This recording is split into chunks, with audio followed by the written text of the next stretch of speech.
Assalamualaikum warahmatullahi wabarakatuh. Kiai Haji Zainuddin Mojosari, atau yang lebih dikenal dengan sebutan Mbah Kiai Zainuddin, adalah ulama waliyun min auliyaillah, guru dari para kiai besar. Satu di antara santri beliau yang paling terkenal adalah Kiai Haji Jazuli Usman, pendiri Pondok Pesantren Al-Falah Ploso. Meski tak terlalu dikenal, ulama asal Bojonegoro ini amat disegani Hadratus Syaikh Kiai Haji Hashim Azhari. Sebab, Mbah Kiai Zainuddin sosok yang memberi pelajaran penting pada Mbah Hashim Asy'ari tentang bagaimana memahami orang lain. Sebuah pelajaran yang disampaikan secara mukasyafah. Mbah Kiai Zainuddin Mojosari berasal dari Bojonegoro. Beliau lahir sekitar tahun 1850 di Desa Kuncen, Kecamatan Padangan, Bojonegoro. Beliau adalah putra dari Kiai Mumin, yang merupakan bagian dari lingkar besar Bani Kuncen. Mbah Kiai Zainuddin hidup sezaman dengan Kiai Haji Hashim Jalakan Padangan. Setelah tinggal dan belajar di Padangan, Mbah Zainuddin melanjutkan rihlah ilmiah ke sejumlah ulama. Di antara guru Mbah Zainuddin adalah Kiai Haji Soleh Darat Semarang. Beliau juga tercatat pernah belajar di Pondok Pesantren Langitan, yang waktu itu diasuh Kiai Haji Ahmad Soleh. Setelah berpetualang dalam pencarian ilmu, Mbah Kiai Zainuddin diambil menantu oleh pengasuh Pondok Pesantren Mojosari, Loceret, Nganjuk. Pesantren Mojosari adalah salah satu pesantren tertua di Indonesia yang didirikan oleh Kiai Haji Ali Imron pada tahun 1720 Masehi. Pesantren ini tergolong antik dan unik, namun, di balik keunikan tersebut telah melahirkan banyak tokoh besar seperti Kiai Haji Abdul Wahab Hasbullah, Kiai Haji Ahmad Jazuli Ploso, Kiai Haji Toha Mu'id Bandar Kidul, Kiai Haji Ahmad Siroj Solo, Kiai Haji Abdul Fatah Tulung Agung, dan Kiai Haji Wahib Wahab Tambak Beras. Kemudian, Hadratus Syaikh Kiai Haji Hashim Azhari pernah tabarukan dengan Mbah Kiai Zainuddin. Seringkali santri yang baru mondok di pesantren ini langsung disambut para santri Mojosari, digendong dan diarak ramai-ramai sambil membaca sholawat. Bila santri baru ini berani membalas dengan kata-kata, kontan dimasukkan ke dalam kamar dan diambilkan pentung, kemudian penggojlokan dilanjutkan. Tidak main-main, apabila masih berani juga, bisa dipentung sungguhan sampai tunduk. Tidak hanya santri baru, tamu yang berkunjung ke pesantren ini juga tidak luput dari keusilan para santri Mojosari.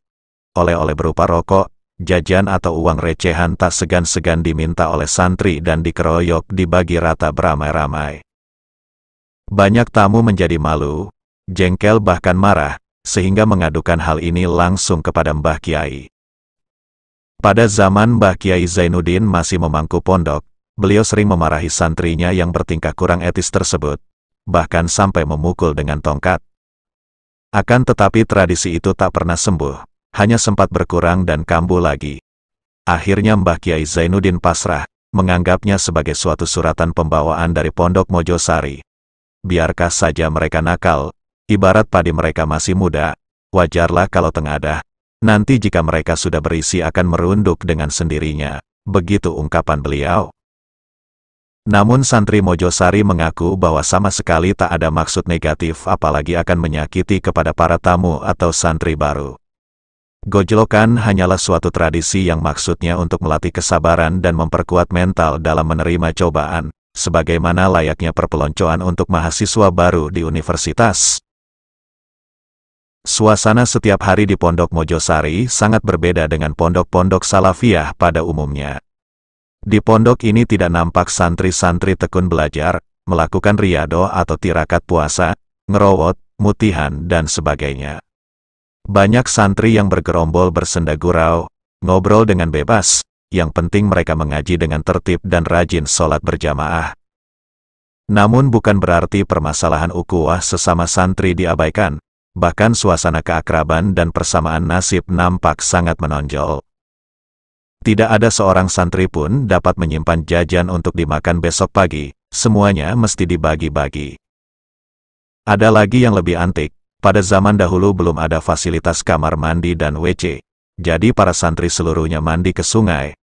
Sudah lumrah bagi santri Mojosari apabila telanjang bulat dari kamarnya bergerombol menuju sungai. Padahal santri-santri pada zaman itu sudah besar-besar. Suatu pemandangan yang sungguh mengerikan. Terkadang mereka ke sungai sambil mencari ikan dan tentu saja hasilnya buat dimakan bersama. Dan banyak lagi contoh yang lain. Keantikan Pondok Mojosari ini ada asal-usulnya. Alkisah, Kiai Haji Ali Imron, asal Grobogan Purwodadi Semarang, tatkala masih muda pergi berguru kepada Kiai Salimin di Lasem, Jawa Tengah. Suatu malam Kiai Salimin keluar melihat-lihat santrinya yang tengah nyenyak tidur di lokasi pondok. Tiba-tiba beliau melihat pancaran sinar yang keluar dari balik sarung seorang santri. Beliau mendekati santri tersebut dan sarungnya diikatkan. Lalu esok paginya semua santri ditanya, ternyata si empunya sinar adalah Kiai Ali Imron. Oleh karena itu, setelah dirasa cukup ilmu yang diperoleh, Kiai Salimin memilihnya menjadi menantu dan menugaskannya untuk membuka hutan di daerah Nganjuk, dan kemudian didirikan pondok pesantren yang tak lain adalah Pondok Pesantren Mojosari sekarang ini. Demi pengabdian kepada ilmu dan takdim kepada gurunya, Kiai Ali Imron berangkat menuju lokasi yang diperintahkan. Dijalaninya tirakat luar biasa sampai berhari-hari lamanya di tengah hutan belantara yang sangat angker. Menghadapi para penghuni rimba raya yang terdiri dari macan, ular, jin dan hantu, bukan perkara yang ringan, namun Kiai Ali Imron sangat dekat dengan Tuhan sang pemilik hutan dan jagat raya, sehingga tak satupun makhluk jahat yang sanggup merintanginya. Dan akhirnya sukseslah beliau mengemban amanat guru sekaligus mertuanya. Tirakatnya benar-benar mengeluarkan daya kekuatan batin yang luar biasa dan doa-doanya sangat makbul. Di tengah-tengah tirakat yang amat berat itulah, beliau mengucapkan rangkaian kalimat nazar, santri-santri yang belajar di pondok ini kelak, tak perlu puasa dan tirakat macam-macam, seluruh tirakat aku yang menanggung. Pokoknya mereka mau mengaji dengan tekun di sini, insya Allah diberkahi. Sebuah nazar yang makbul dan menjadi kenyataan di kemudian hari. Mbah Kiai Zainuddin adalah urutan kelima sebagai pengasuh pesantren Mojosari, terhitung dari Kiai Haji Ali Imron sang pendiri pondok. Berkat kepribadian dan kepemimpinan Mbah Kiai Zainuddin yang agung, nama pondok pesantren Mojosari melejit ke segenap penjuru. Beliau dikenal oleh masyarakat sebagai waliullah, namun aktivitas sehari-harinya tak beda dengan petani-petani desa yang bersahaja. Karomahnya tak pernah dibuat pameran. Bahkan beliau lebih nampak sebagai seorang ulama syariah yang kokoh. Tugas-tugasnya dijalankan dengan disiplin dan istiqomah.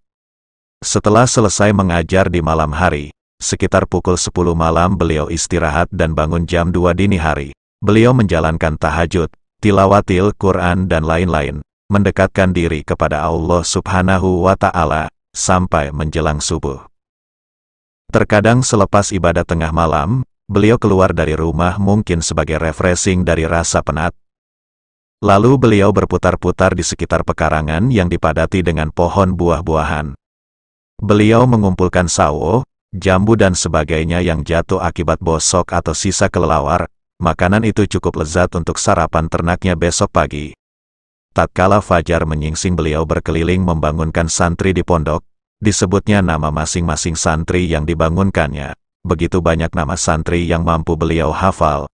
Apabila musim dingin telah tiba, biasanya santri agak sulit bangun pagi. Untuk mengatasinya Mbah Kiai Zainuddin tak pernah kehilangan taktik. Beliau keliling membawa wadah air dan selembar kain lap. Kain lap yang sudah dibasahi itu kemudian ditempelkannya atau diteteskan airnya ke tubuh siapa saja yang belum bangun, tak peduli tamu atau bukan.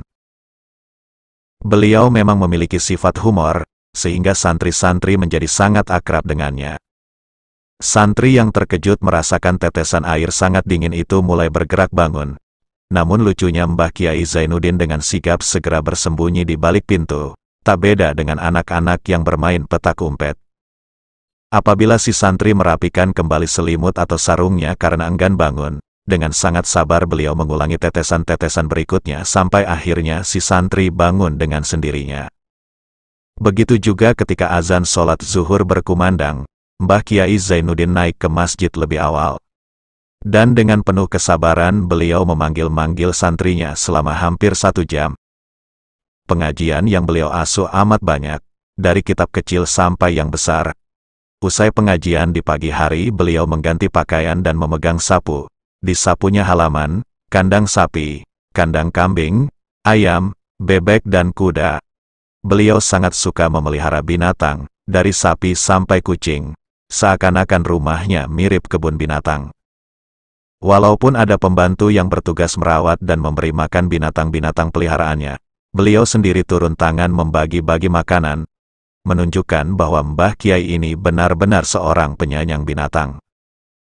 Kedisiplinannya pada kebersihan sungguh mengagumkan, sehingga kandang-kandang binatang itu tak terkesan kotor sama sekali, apalagi halaman atau kamar-kamar rumahnya. Mbah Kiai Zainuddin tidak hanya pandai menganjurkan sunnah Rasul, tetapi beliau praktekkan sendiri dalam kehidupan, sesuai dengan nasihat yang sering disampaikannya kepada para santri. Mbah Kiai Zainuddin selalu menampakkan ketat syariat, dan menyembunyikan laku tasawuf secara rapat. Ini demi memberi contoh pada masyarakat awam agar tak kesasar jalan, dan prinsip itu menjadi semacam ciri khas bagi para kiai khawas zaman dahulu. Dalam memenuhi kebutuhan hidup pun, beliau selalu menampakkan laku syariat, beliau mengolah tanah pertanian secukupnya. Beliau sendiri sering memegang cangkul menanam singkong, jagung atau pisang. Dan untuk keperluan kesehatan, beliau membuat apotek hidup di rumahnya. Banyak sekali obat-obatan tradisional yang memiliki manfaat, tumbuh dengan terawat, seperti daun sirih, kumis kucing, daun pegagan, temulawak, kunyit, tanaman sambiloto, dan lain sebagainya. Beliau tidak menunjukkan tingkah horikul ada di hadapan masyarakat, akan tetapi sepandai-pandai menyimpan durian, tercium juga baunya. Begitu juga halnya Mbah Kiai Zainuddin, banyak ulama arif mengakui kewaliannya. Pada suatu hari, Hadratus Syekh Kiai Haji Hashim Azhari banyak mendapatkan laporan dari masyarakat tentang pertunjukan di Pondok Mojosari yang dianggap tabu di kalangan orang NU kala itu. Seperti biasanya, pondok pesantren di bulan Syaban selalu mengadakan imtihan, yakni pengajian pondok di akhir tahun. Pada waktu itu, Mbah Kiai Zainuddin bersama-sama pengurus pondok dan tokoh-tokoh kampung Mojosari berkumpul mengadakan musyawarah untuk gawe besar ini. Disepakati perayaan imtihan dilakukan semeriah mungkin dan dilakukan beberapa hari, baik melibatkan pondok maupun masyarakat Mojosari. Akhirnya, ada sebagian masyarakat yang mengusulkan diadakan kesenian rakyat yaitu jaranan, dan beliau, Mbah Kiai Zainuddin mengiyakan dengan syarat dilakukan di awal dan di luar pondok. Maka bersemangatlah masyarakat Mojosari. Saat itu masyarakat Mojosari 90% masih abangan dan terkenal sebagai tempatnya maksiat. Berhari-hari masyarakat Mojosari dan pondok dalam suasana gembira, rupanya hal ini terdengar sampai jauh di luar Nganjuk. Terbukti para kiai menyikapi insiden tersebut, karena melihat bahwa Mbah Kiai Zainuddin adalah salah satu tokoh ulama yang paling disegani. Mereka para kiai takut hal ini akan berdampak pada masyarakat santri pada waktu itu. Akhirnya Hadratus Syekh Kiai Haji Hashim Azhari, Kiai Haji Abdul Wahab Hasbullah, Kiai Haji Bishri Sansuri, dan beberapa kiai sepuh Jawa Timur lainnya berkumpul untuk bermusyawarah melakukan sikap dan meminta pada Mbah Kiai Zainuddin untuk bersikap tegas dengan adanya kesenian jaranan masuk dalam kegiatan imtihan atau perpisahan. Mereka para kiai akhirnya tidak menuai kesepakatan siapa yang harus sowan menghadap kepada Mbah Kiai Zainuddin. Mereka tidak ada yang berani menghadap, mengingat mereka semua adalah murid dan santri beliau. Karena semua kiai tersebut tidak berani menghadap, akhirnya disepakati dengan memakai mediator surat pernyataan dan ditandatangani oleh bersama. Setelah selesai rapat musyawarah pernyataan sikap, para kiai pulang ke rumah masing-masing. Tempat musyawarah waktu itu dilaksanakan di Tebu Ireng. Saat Hadratus Syekh Kiai Haji Hashim Asy'ari istirahat, di dalam istirahat itu beliau diingatkan Allah Subhanahu wa Ta'ala lewat mimpi, di mana dalam mimpi itu Hadratus Syekh dan para ulama seluruh Nusantara mengadakan sholat jamaah. Dan ternyata dalam sholat jamaah para ulama itu, yang menjadi imam adalah Mbah Kiai Zainuddin. sedangkan beliau, Hadratus Syekh Kiai Haji Hashim Azhari berada pada sof agak belakang. Setelah terbangun, surat yang tadi sudah jadi dengan tanda tangan yang lengkap dan tinggal dikirim, akhirnya tidak jadi disampaikan kepada Mbah Kiai Zainuddin. Lantas Hadratus Syekh mengabari perihal mimpinya kepada para kiai yang ikut menandatangani surat pernyataan tersebut. Mereka semua akhirnya sepakat bahwa itu bukan wilayah mereka ikut campur urusan guru mereka. Berkat karomah yang dimiliki Mbah Kiai Zainuddin tersebut, masyarakat Mojosari Nganjuk yang tadinya 90% abangan, menjadi 99% Islam dan taat. Keluar biasaan yang lain, demikian tingginya mata batin Mbah Kiai Zainuddin, sehingga beliau dapat mengetahui muridnya bakal menjadi ulama besar. Itu terjadi pada diri Kiai Jazuli, putra Kiai Haji Muhammad Usman, seorang naib dari desa Ploso, Kediri. Konon, waktu itu Kiai Jazuli sudah berada di Batavia untuk masuk Stovia, sekolah kedokteran tempo dulu. Ketika Mbah Kiai Zainuddin mengetahui hal itu, beliau segera menemui ayah Kiai Jazuli, Kiai Usman, dan meminta agar Kiai Jazuli ditarik pulang. Dia tidak cocok sekolah di sana, ujar Mbah Kiai mengingatkan. Karena yang menyuruh adalah seorang kiai besar, Kiai Usman tidak berani menolak. Dikirimnya surat ke Batavia, dengan pesan agar Kiai Jazuli segera pulang atas saran Mbah Kiai Zainuddin. Kiai Jazuli sendiri ketika menerima surat itu dapat memahami keputusan tersebut dengan besar hati, meski beliau telah bermukim di sana selama beberapa bulan.